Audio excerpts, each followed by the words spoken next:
Hi everyone, my name is Becky Nasadowski and I'm sharing this short video with you from Chattanooga, Tennessee. In recent years, many universities have embraced diversity with oblique statements of support.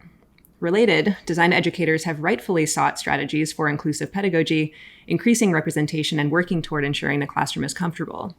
But inclusive is not synonymous with anti-racist. The latter requires antagonism and a reckoning with the pervasive inequities baked into our fields and methods, the university, our histories, and our social relationships. As a design educator, one way I demonstrate my commitment to this reckoning is through my course content. In this talk, I'll focus on a studio seminar course I developed titled Politics and Ethics of Design, where a feminist base motivates us to engage questions around power relations, knowledge production, and systems of violence. My intention is to go beyond spreading awareness and explorations of identity with no connection to history. Instead, I hope to encourage students to present explicit and critical visual arguments informed by both lived experience and socio-political context. The course's substantial reading list frames sustained conversations on the politics of race, class, and gender as they relate to the field of design, creating a critical foundation for design practice. By providing an anchor through reading and conversation, I ask design students to consider urgent issues in their studio practice. For instance, we interrogate the positionality of the designer, noting all knowledge reflects the conditions of its production. We discuss data feminism and countercartography, exploring ways to challenge hierarchical classification systems, resist imposed boundaries, and correct historical omissions. We ask what role designers play in constructing notions of citizenship and belonging, in social movements, and in everyday mythologies. We discover histories of alternative publishing practices that have amplified and continue to amplify counterpublics and play an integral role in social movements. We find the limits of the magical thinking of TED Talks and design thinking methods that position empathy in isolation from history, wrapped up in tidy toolkits and videos. And we critique the neoliberal creative industry's ideological entanglement of work and passion. We collectively ask how we can build our collaborative working relationships in ways that are equitable and mutually beneficial. Our reading and writing is then punctuated by studio projects.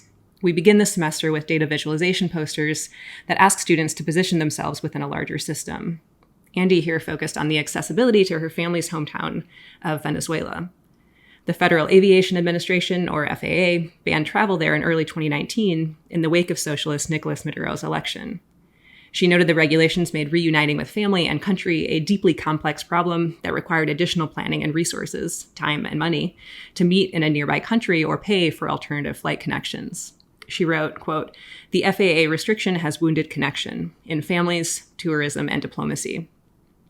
Here she amends all nonstop flights out of Atlanta to South America with literal red tape applied to the poster, jumping past Venezuela to alternate routes.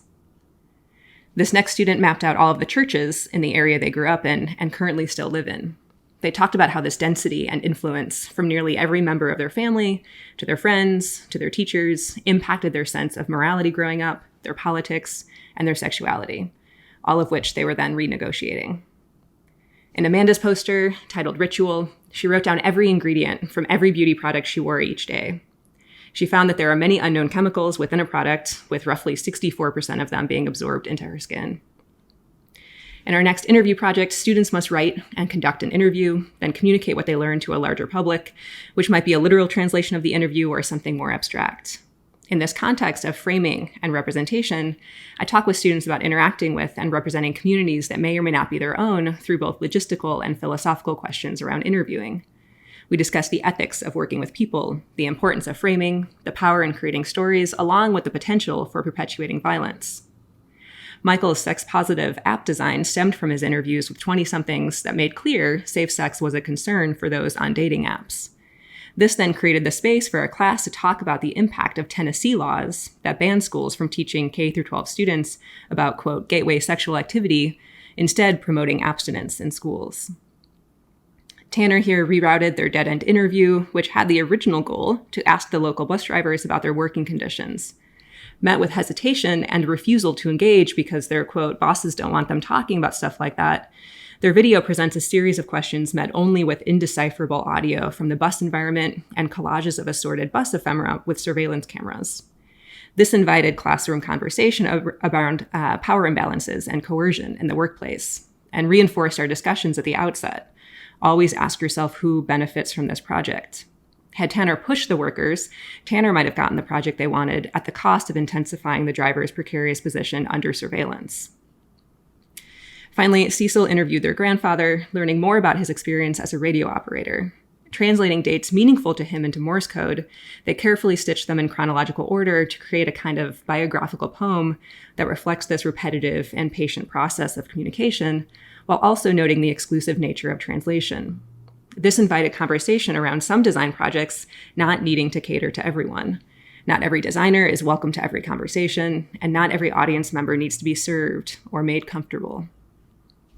I developed the first iteration of this course in 2015 as an extension of work I was doing during grad school, when design for good was on the rise and critique was slim for the harm these projects could do. I am pleased to have brought this course to my current institution, where I've received support from colleagues to convert it from a special topics course to a requirement in our BFA graphic design curriculum. If we want students to engage questions around power, then we need to fully engage in how design has traditionally played, and continues to play, a role in bolstering social inequity, moving from viewing design's political impact as a special topic to core design knowledge feels promising for envisioning new design futures. Thank you.